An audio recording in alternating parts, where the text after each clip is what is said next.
Hola, and welcome to Spanish Answers, a podcast that gives you unas llavitas claves as you unlock your Spanish language adventure. I'm your host, Sarah, with Language Answers, and today in episode 45, we'll be talking about false friends. We'll also be talking about a cultural tip on some basic facts regarding the country of Colombia. So, sometimes words in Spanish that look familiar may not actually mean what you think they mean.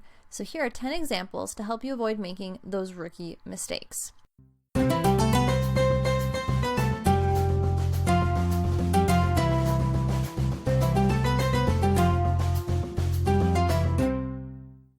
So let's begin first by explaining what a cognate is.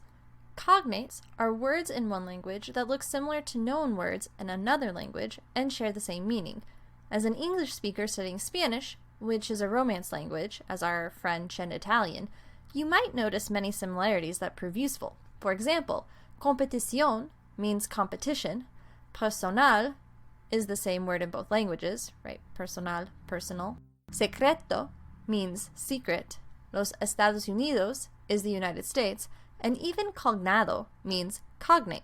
But what happens when a word looks like a cognate, but it really isn't? This is known as a false cognate, or cognado falso, or more commonly, a false friend, un amigo falso. One of the more well-known examples is the Spanish word embarazada. While it looks like English is embarrassed, don't fall into his trap by saying, estoy embarazada. You see, embarazada means pregnant.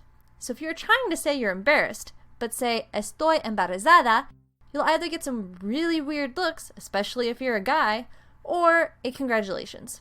Instead, you would want to say, estoy avergonzada.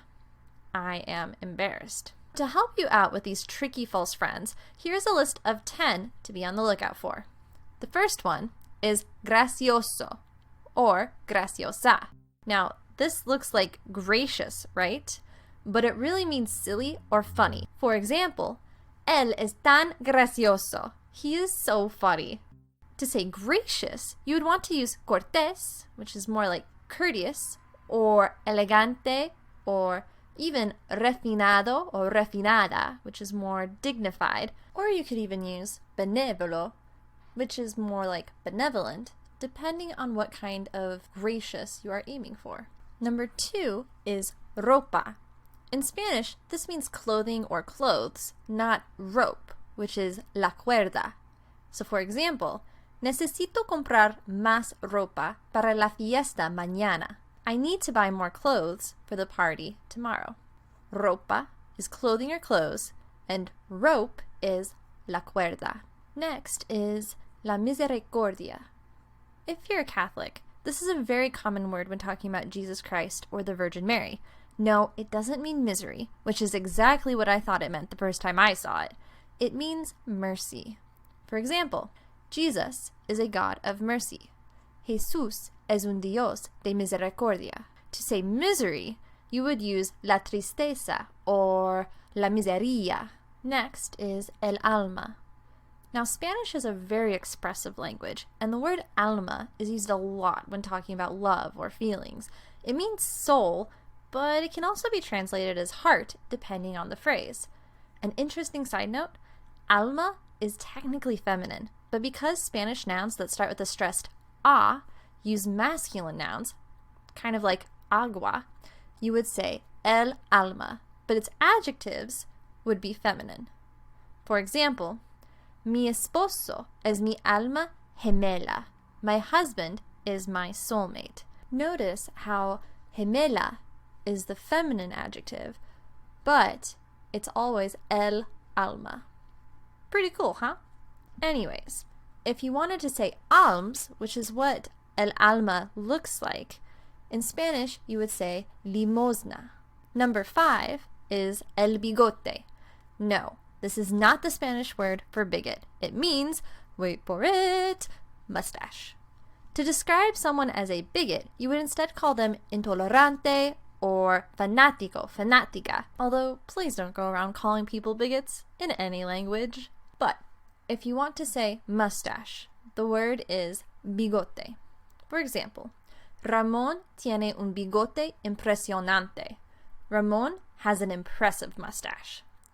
Do you know anyone with an impressive mustache? If so, please feel free to tell them that they have un bigote impresionante. Next is el teniente. If you're trying to talk about someone who is a tenant of a building, teniente is not the word you're looking for. You want arrendatario, arrendataria, or inquilino, inquilina. But teniente or tenienta means a lieutenant or a deputy. For example, el teniente resultó herido en la batalla. The lieutenant was injured in the battle. According to wordreference.com, it's also a Spanish colloquialism that's similar to how we say in English that someone is deaf as a post. Mi perro está teniente. My dog is deaf as a post. Next is un regalo. While regalo looks very similar to the English word regal, the word actually means gift. An example of un regalo is mi hermano me dio un regalo de chocolates. My brother gave me a gift of chocolates, which, let's be honest, is always a good gift to get. Another phrase from wordreference.com is ser un regalo para la vista, which is our equivalent of to be a sight for sore eyes. Literally translated, it means to be a gift for the sight. Ser un regalo para la vista. Number 8, la librería. This word took me quite a while to get the hang of, because you see, it looks like the word for library, which is one of my favorite places to go, but if you go to a librería, you'll have to pay for your books, as it actually means bookstore. A library is la biblioteca.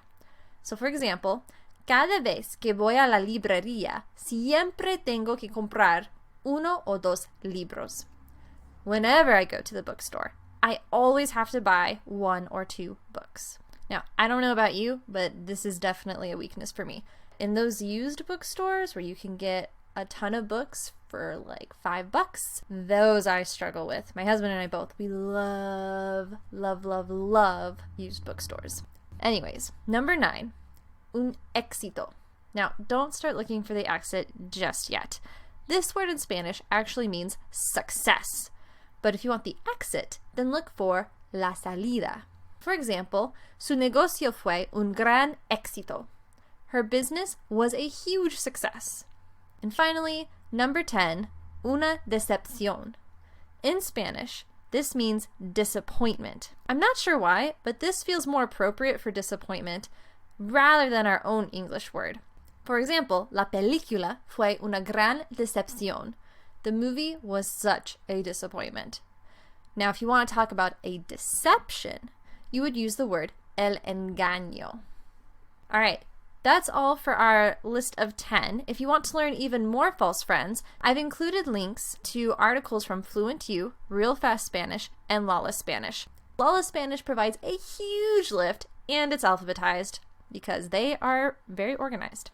For a few resources in Spanish, you can also try a few lists by Babbel and Verbling, and I've also included those links in the show notes. So that's it for our Amigos Falsos. Let's go ahead and go to our cultural tip for today.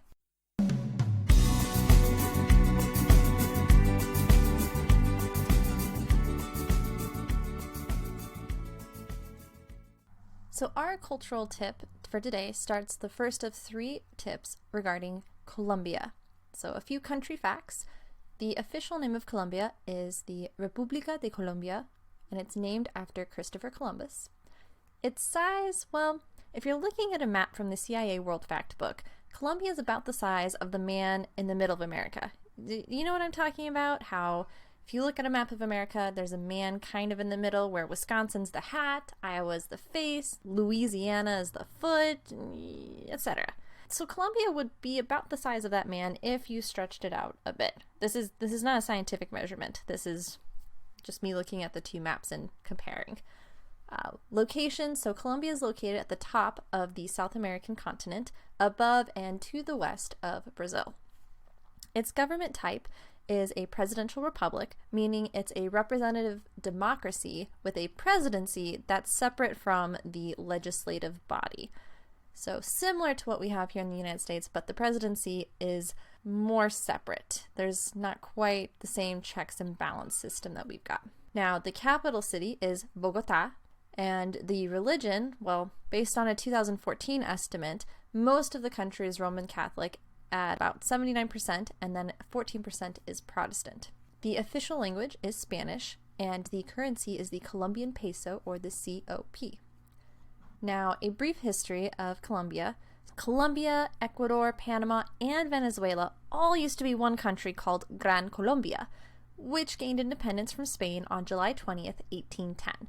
It then splintered in 1813 into Colombia, Ecuador, and Venezuela, with Panama becoming its own country in 1903. Now, the 1990s through the 2000s saw conflict between the government, paramilitaries, and anti-government insurgents. In 2006, the paramilitaries demobilized. They were also known as the United Self-Defense Forces of Colombia, or AUC, and in 2016, the Colombian government signed a final peace accord with the insurgents, or the Revolutionary Armed Forces of Colombia, known as FARC. The peace agreement demobilized, disarmed, and reincorporated the FARC members into society and created 3 new institutions: a Truth Commission, a coordination unit for finding those who disappeared during the conflict, and there were many, and a special jurisdiction for peace for overseeing conflict-related criminal justice. So, you can get all of this information and more from the CIA World Factbook, but there you have it, a brief introduction into Colombia.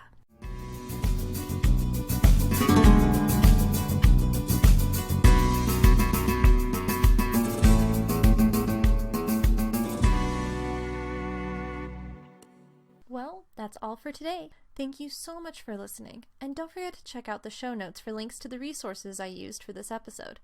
If you would prefer to read an approximate transcription of today's episode, you can also visit the episode's blog. I would love to help you on your Spanish journey, so if you have any questions about Spanish culture or grammar, or if you need a Spanish to English translator or language consultant, you can reach me at contact@languageanswers.com or visit my website for more information at www.languageanswers.com. Remember, learning a language is a lifelong journey. Aprovechalo, disfrútalo y compártelo. See you in 2 weeks. Hasta luego!